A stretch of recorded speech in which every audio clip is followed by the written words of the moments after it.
അസ്സലാമു അലൈക്കും വറഹ്മത്തുള്ളാ.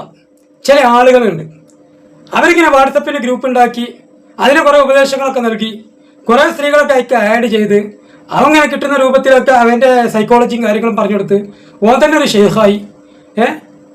പിന്നെ ഓൻ്റെ ആ ജൽസയ്ക്ക് ഇരിക്കുമ്പോൾ പിന്നെ റസൂലുള്ളാഹി സ്വല്ലല്ലാഹു അലൈഹി വസല്ലം തങ്ങളങ്ങനെ സ്വപ്നത്തിൽ കാണിച്ചു തരാമെന്ന് പറഞ്ഞ് അങ്ങനെ ഞാൻ ഡെയിലി സ്വപ്നം കാണുന്നുണ്ട്, ഉറങ്ങുമ്പോൾ ഞങ്ങൾ കണ്ണ് ചിമ്പി അപ്പം റസൂലുള്ളാഹിനെ തന്നെ കാണണമെന്നൊക്കെ പറഞ്ഞ് ഉടായി പിറക്കുന്ന കുറേ ആളുകളുണ്ട്. ഞാൻ വലിയ ഷെയ്ഖാന്ന് പറഞ്ഞിട്ട് അത് ആലിമൊന്നും ആകണമെന്നില്ല, സാധാരണ നിലക്ക് സ്കൂൾ അധ്യാപകർ വരെ ഇപ്പോൾ ചെയ്തുകൊണ്ടിരിക്കുന്നുണ്ട്. എന്നിട്ട് അവരൊക്കെ അതവർ പറഞ്ഞോട്ട് അവരെ സ്വപ്നം കാണണേന് നമുക്കിപ്പോൾ നമ്മുടെ ഓഫീസിൽ നിന്ന് സർട്ടിഫിക്കറ്റ് കിട്ടിയിട്ടോ നമ്മൾ കൊടുക്കേണ്ട ലൈസൻസ് പ്രകാരം സ്വപ്നം കാണാൻ പാടുള്ളൂ എന്നൊന്നും പറയാൻ പറ്റില്ല. സ്വപ്നം കണ്ടോട്ടെ.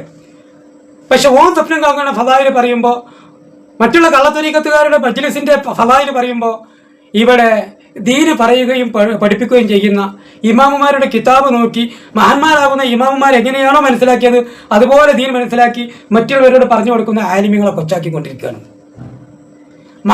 മഹാന്മാരാകുന്ന മശായിഖന്മാർ ബഹുമാനപ്പെട്ട ഇമാമുമാർ ഇവിടെ പഠിപ്പിച്ച ദീനാണ് യഥാർത്ഥത്തിൽ സമസ്ത കേരള ജമിയത്തുൽ ഉലമായിലെ 2 വിഭാഗം പണ്ഡിതന്മാരും പറഞ്ഞുകൊണ്ടിരിക്കുന്നത്. ആ സമസ്തയെ മൊത്തയും ആലിമ്യങ്ങളെയും ഒക്കെ കള്ളന്മാരും ആത്മീയത ഇല്ലാത്തവരും ഒക്കെ ആക്കി ചിത്രീകരിക്കുമ്പോൾ എന്നിട്ടാണ് അവൻ പറയുന്നത് ഓൻ്റെ സ്വപ്നം മറ്റുള്ളവരെ സ്വപ്നം കാണിപ്പിച്ചു കൊടുക്കും. എൻ്റെ ഈ വാട്സപ്പ് ഗ്രൂപ്പിലുമൊക്കെ അതല്ലെങ്കിൽ എൻ്റെ ഈ ജൽസക്കിരുന്നാൽ ഞാൻ സ്വപ്നം കാണിച്ചും എന്നൊക്കെ പറഞ്ഞിട്ട് എന്താ പറയുന്നത്?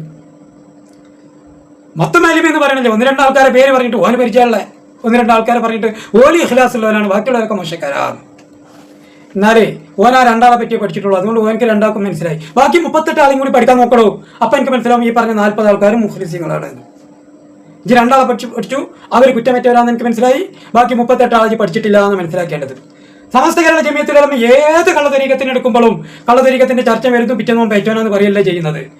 കള്ളത്തൊരീക്കത്തുമായി ബന്ധപ്പെട്ട് എന്തെങ്കിലും വിഷയം വരുമ്പോൾ ആരാണ് ആ ഷെയ്ഖ്, എന്താണ് ആ ത്വരീക്കത്ത്, അതിന്റെ രൂപം എങ്ങനെയെന്ന് പഠിച്ച് മനസ്സിലാക്കാൻ വേണ്ടി ഒരു വിഭാഗത്തെ ഏൽപ്പിക്കും, ഒരു സമിതി ഏൽപ്പിക്കും.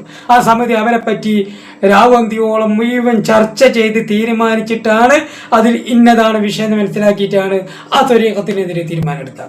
സമസ്ത കേരള ജമിയത്തുൽ ഉലമ ഏത് വിഭാഗത്തിനെതിരെ തീരുമാനമെടുത്താൽ മുജാഹിദ് ജമാഅത്ത് ഖാദിയാനി മാത്രമല്ല ത്വരീഖത്തിന്റെ പേരിൽ ഉദയം ചെയ്ത അതത് കാലഘട്ടങ്ങളിൽ വന്ന നൂരിഷയാണെങ്കിലും അതേ വെങ്ങാടാണെങ്കിലും കക്കാടാണെങ്കിലും ശംസിയാണെങ്കിലും ഓരോന്ന് പറയുന്നില്ല, അതിന്റെ മുരീദികൾ വന്ന് പൊങ്കാലിടും. ഏത് കള്ളത്തൊരീക്കത്തിലെ സമസ്ത കേരള ജമിയത്തുൽ ഉലമ പറഞ്ഞിട്ടുണ്ടെങ്കിലും അത് തൊള്ളത്തെളിവായി പറഞ്ഞതല്ല, അവരുടെ ആശയങ്ങൾ പഠിച്ച് മനസ്സിലാക്കി അത് സുന്നത്ത് ജമാഅത്തിന്റെ അഖീദക്ക് എതിരാണെന്ന് പറഞ്ഞ് മനസ്സിലാക്കിയത് കൊണ്ടാണ് എന്നുള്ള ബോധമെങ്കിലും നമുക്ക് വേണം. എന്നിട്ട് വാട്സപ്പിന്റെ ഗ്രൂപ്പിലൊക്കെ വന്നിട്ട് ഇപ്പം പറയാം അത് സമസ്തക്ക് തെറ്റുപറ്റിയിരിക്കുന്നു, സമസ്ത അത് ഏകപക്ഷീയമായിട്ടെടുത്തതാണ്, ആകെ ഒന്നും പഠിച്ചിട്ടില്ല എന്ന് പറഞ്ഞിട്ട്. എന്നിട്ടോ സമൂഹത്തിൽ ഇത് വിഷയമാകുമ്പോൾ ഓൻ്റെ ഗ്രൂപ്പിൽ നിന്നൊക്കെ ആൾക്കാരിങ്ങനെ പോകാൻ നിൽക്കുമ്പോൾ ആൾക്കാർ പോയിക്കൊണ്ടിരിക്കുമ്പോൾ മയ്യത്തിൻ്റെ തലപ്പന്ന് പേന ഇറങ്ങുന്നത് പോലെ ഇറങ്ങിക്കൊണ്ടിരിക്കും. ഇടവയിട്ട് ആദ്യം കാര്യം മനസ്സിലാക്കണം, എൻ്റെ ഇന്ത്യയൊക്കെ പിന്നാലെ ആൾക്കാർ പിന്നെ നമ്മളൊക്കെ ഈ പറയുന്ന കാര്യങ്ങൾ കേൾക്കും. നമ്മളൊന്നും വലിയ അലിമീങ്ങളായിട്ടല്ല, പിന്നെ ഈ പറയുന്ന കാര്യം സുന്നത്ത് ജമാഅത്തിന്റെ അഖീദക്ക് യോജിക്കുന്നുണ്ട്, സുന്നത്ത് ജമാഅത്തിന്റെ അഖീദയാണെന്ന് കണ്ടപ്പോഴാണ് നമ്മളെ കൂടെ ഉള്ളത്. നമ്മൾ സുന്നത്ത് ജമാഅത്തിന്റെ അഖീദക്ക് എതിരെ പറയാൻ നിന്നിട്ടുണ്ടെങ്കിൽ മയ്യത്തിന്റെ തലം വന്ന് പേനിറങ്ങുന്നത് പോലെ ആൾക്കാർ കൈയിട്ട് പോകും. അപ്പൊ പിന്നെ വന്നിട്ട് ഇങ്ങനെ പറഞ്ഞിട്ട് കാര്യമില്ല, ഞാൻ സുൽത്താനുൽ ഉലമ എ പി ഉസ്താദിന്റെ കൂടെയും ബഹുമാനപ്പെട്ട താജുൽ ഉലമ എന്താണോ പഠിപ്പിച്ചത് അതുപോലെയാണെന്നും ഇന്റെ ഷെയ്ഖ് എന്ന് പറഞ്ഞാൽ പൊന്മള ഉസ്താദും വേറെ ഉസ്താദും മറ്റുള്ള ഉസ്താദന്മാരും താജു ശരിയ പിന്നെ അലികുഞ്ഞ് ഉസ്താദ് അടക്കമുള്ള ഉസ്താദന്മാർ പഠിപ്പിച്ചു തന്നതേ ഞാൻ പറയുന്നുള്ളൂ പറഞ്ഞു. പിന്നെ പറഞ്ഞിട്ട് കാര്യമില്ല, പറയുന്നതിന് മുമ്പ് നോക്കണം. അതുപോലെ തന്നെ 2 മുഖം ഉണ്ടാകണം നോക്കണം. 2 മുഖം സമൂഹത്തിന്റെ മുമ്പിൽ വന്നിട്ട് എന്താണോ പറയുന്നത് അതെന്നെ സ്വകാര്യമായിട്ടും പറയാൻ പറ്റുള്ളൂ. എല്ലാ സ്വകാര്യത്തിൽ 2 ആൾക്കാരെ മുമ്പിൽ വന്നാണ്ട് തൊള്ളയിൽ തോന്നിയത് പറഞ്ഞു കൊടുക്കുക, എന്നിട്ട് ഇവിടെ വന്നിട്ട് വേറെ രൂപത്തിലും പറയാം. ഇരട്ടമുഖം സമൂഹത്തിന് ഏറ്റവും വലിയ അപകടമാണ്. എന്താ മനസ്സിലാക്കി കഴിഞ്ഞപ്പോൾ ആരും പേരൊന്നും പറയണില്ല, ആരും അതിൻ്റെ പേര് ചെന്നിട്ട് കോടതി കയറാൻ നിൽക്കണ്ട, കേസ് കൊടുക്കാൻ നിൽക്കണ്ട. ഞാൻ ഒരു വ്യക്തിൻ്റെയും പേര് പറയില്ല, തിരിഞ്ഞവർക്ക് തിരിഞ്ഞോളും, തീരാത്തൊന്ന് അട്ടം തിരിയും. ഏതാണെങ്കിലും ആ പണിക്ക് ഇനി ആരും നിൽക്കരുത്, അത്രേ പറയാനുള്ളൂ. സമസ്ത കേരള ജമിയത്തുൽ ഉലമ എന്ന് പറയുന്ന മഹത്തായ സംഘടന അതൊരു തീരുമാനമെടുത്താൽ ആ തീരുമാനത്തിന്റെ കൂടെ നിൽക്കാൻ തയ്യാറാകണം. എക്കാലത്തും സമസ്തക്ക് ഇന്ന് വരെ പേച്ചിട്ടില്ല. കാരണം എന്തുകൊണ്ടാ? അത് ഔലിയാക്കളാൽ സ്ഥാപിക്കപ്പെട്ട പ്രസ്ഥാനമാണ്. അതുകൊണ്ട് തന്നെ അത് പേക്കുകയില്ല. ആലിമീങ്ങളാണ് കൈകാര്യം ചെയ്യുന്നത്, മനസ്സിലാക്കണം. നമുക്ക് ചിലപ്പോൾ ഉൾക്കൊള്ളാൻ കുറച്ച് കാലതാമസം എടുക്കും, നമ്മൾ അതിന്റെ മുരീദുകളായി നടക്കുകയായിരിക്കും. എന്തിന്? ഇപ്പോൾ എനിക്ക് സമസ്ത കേരള ജമിയത്തുൽ ഉലമയുടെ പിന്നെ തീരുമാനപ്രകാരം ഈ കുരുവട്ടൂരിനും ടീമിനും പുറത്താക്കിയ സമയത്ത് ഞാനും അവൻ്റെ വെള്ളം മോന്തി നടക്കുകയായിരുന്നല്ലോ. എനിക്ക് ഉൾക്കൊള്ളാൻ കുറച്ച് പ്രയാസം ഉണ്ടായി. കുറച്ചിട്ട് കഴിഞ്ഞപ്പോഴാണ് ആ പറഞ്ഞൊക്കെ ശരിയെന്ന് മനസ്സിലാവുന്നത്. അനുഭവത്തിൽ ഓരോരുത്തരും അനുഭവത്തിലുണ്ടാവുമല്ലോ ഇങ്ങനെയൊക്കെയാണെന്നുള്ളത്. ഇതേപോലെ തന്നെയാണ് സമസ്ത കേരള ജമീയത്തുൽ ആലിമീങ്ങളാണത്.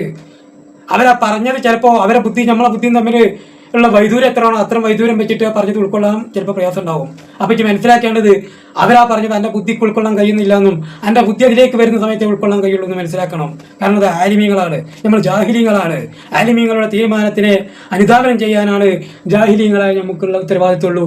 ആലിമീങ്ങൾ പറയുന്ന കാര്യം എന്താണോ അത് കേട്ട് മനസ്സിലാക്കി സമൂഹത്തെ ഉണർത്തി കൊടുക്കുക എന്നല്ലാതെ അവരെ ഫോളോ ചെയ്തിട്ട് അവരെക്കാളും വലിയ ആൾക്കാരാണ്, പക്ഷെ എനിക്ക് ഇൽമില്ലെങ്കിലും ഞാൻ 4 നേരം റസൂലുള്ളാഹിനെ സ്വപ്നം കണ്ടുകൊണ്ടേ ഇരിക്കുകയാണ്. ഒരു ദിവസം 5 നേരം കാണുന്നു, ഒരു ദിവസം 6 നേരം കാണുന്നു. എനിക്ക് കണ്ടീനെ കണക്കെന്ന് പറഞ്ഞിട്ട് കാര്യം? ഈ കണ്ട് റസൂലുള്ളാഹി വല്ല രേഖയുണ്ടോ? റസൂലുള്ളാഹി സ്വല്ലല്ലാഹു അലൈഹി വസല്ലം തങ്ങളുടെ ഷമായിലോ എനിക്ക് ഇല്ലല്ലോ. അതാണ് നേരത്തെ പറഞ്ഞത്. ഞാൻ ഇപ്പോൾ ആ വിഷയത്തിൽ കൂടി ഇപ്പോൾ പറയണില്ല, കാരണം വീഡിയോയിൽ എന്ത് കൂടും. ഏതാണെങ്കിലും ഈ പാവപ്പെട്ട സമൂഹത്തെ പറ്റിക്കാൻ വേണ്ടിയിട്ട് ഉടായ്പകൾ പറഞ്ഞുണ്ടാക്കരുത് എന്നല്ലേ പറയാനുള്ളൂ. ഉടായ്പ ആർക്കും പറയാം, അതിപ്പോൾ ഒരു വിഷയമുള്ള കേസൊന്നുമല്ല. ഇപ്പം ഞാനിപ്പോൾ അടുത്ത കാലത്ത് പരിചയപ്പെട്ട ചങ്ങായിൻ്റെ അഭിപ്രായ പ്രകാരം ഓ മഹ്ദി ഇമാമാണെന്നാ. വേറൊരു ചങ്ങായിനെ പരിചയപ്പെട്ടപ്പോൾ ഓൻ്റെ അഭിപ്രായം ഓന് ഖിദർ നബിയാണെന്നാ. ഇപ്പൊ ജയക്കുട്ടി പാപ്പിയും കൂട്ടരും പറയുന്ന ലോകം സർവ്വം നിയന്ത്രിക്കുന്ന അള്ളാഹിന്റെ പകരക്കാരനായ സ്വൈബുൽ വക്താണെന്നാ. അള്ളാഹ്ക്ക് പകരക്കാരൻ എങ്ങനെയുണ്ടാ വാക്ക് തന്നെ? അള്ളാഹ്ക്ക് പകരക്കാരൻ എന്നുള്ള വാക്കാ പറയുന്നത്. ഈ രൂപത്തിൽ സമൂഹത്തിൽ വലിയ രൂപത്തിൽ പറ്റിച്ചുകൊണ്ടിരിക്കുകയാണ്. ഇതൊക്കെ ഉണ്ടെങ്കിലും ആൾക്കാർ വീണ്ടും ചെന്നുപെടും. കാരണം അവർക്ക് അസുഖങ്ങളുണ്ടാവും, അത് മാറണം. പ്രയാസങ്ങളുണ്ടാവും, മാറണം. അത് ഞാൻ മാറ്റിത്തരാം, അള്ളാഹുവിൽ നിന്ന് നേരെ എടുത്ത് പറിച്ചാണ് വെച്ചരാന്ന് പറയുമ്പോൾ ജനങ്ങൾ ചെല്ലും.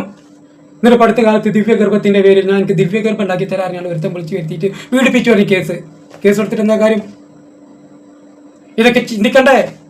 സമൂഹത്തിലെ ആലിമീങ്ങളും അതുപോലെ നമ്മളെപ്പോലുള്ള ബ്ലോഗർമാരായ ആൾക്കാരൊക്കെയും നിരന്തരം ഇത്തരം സംഗതികൾക്കെതിരെ ഉത്ബോധനം ചെയ്തിട്ടും അത് കേൾക്കാൻ നേരമില്ല. താടി മൂടി നീട്ടി വളർത്തി പച്ചല്ലിട്ടുകൊണ്ട് പിന്നാലെ പോയിട്ട് ദിവ്യഗർഭം ഏറ്റുവാങ്ങാൻ വേണ്ടിയിട്ടില്ല. എന്നിട്ട് പറയാ പീഡിപ്പിച്ചു എന്ന്. എന്താ മനസ്സിലാക്കി ദിവ്യഗർഭം ഉണ്ടായാ എന്താ അതിന് കേസ് കൊടുക്കേണ്ട വല്ല ആവശ്യമുണ്ടോ? ആദ്യം പറഞ്ഞതല്ല എനിക്ക് ഉണ്ടാക്കി തരാന്നുള്ളത്. അത് മനസ്സിലാക്കണ്ടേ? തലച്ചോറ് വേണം. തലച്ചോറിന്റെ സ്ഥാനത്ത് നായക്കാഷ്ടാണെങ്കിൽ പിന്നെ പറഞ്ഞിട്ട് കാര്യമില്ല. ഇവിടെ ഞാൻ ഷെയ്ഖാണെന്നും കുത്തുബാണെന്നും ഞാൻ ലൗഹിൽ മഹ്ഫൂദിൽ നോക്കി പറയുന്നതെന്നൊക്കെ പറയുന്നത് അന്നെ നന്നാക്കാനല്ല, അവന്റെ സ്വാർത്ഥ താല്പര്യത്തിന് വേണ്ടിയാണ്. അവന് സമ്പത്ത് നേടണം, അവനിക്ക് ശാരീരികമായ സുഖം കിട്ടണം, സാമ്പത്തികമായി നേടണം, അവനെല്ലാം ഖുഷിയായി നടക്കണം. അതുകൊണ്ടല്ലേ 1 ഷവ്വാലാണ് ഈ ഷവ്വാല് ഞങ്ങളുണ്ട് ഇറങ്ങുകയാണെന്ന് പറഞ്ഞിട്ട് ഇവിടെ 3 കോളാമ്പിയാളെ കൊണ്ട് പ്രസംഗിപ്പിച്ചപ്പോൾ ഷെയ്ഖ് എങ്ങോട്ടാ പോയത്? സുഖവാസത്തിന് നേരെ പോയി എങ്ങോട്ട്? കുളബൽ വില്ലേജ്. ഈ ജാതി ഷെയ്ഖന്മാരെ കണ്ടിട്ടും ബോധമില്ലെങ്കിൽ നിങ്ങൾക്കൊക്കെ ഇനി എന്നാ ബോധം വരിക?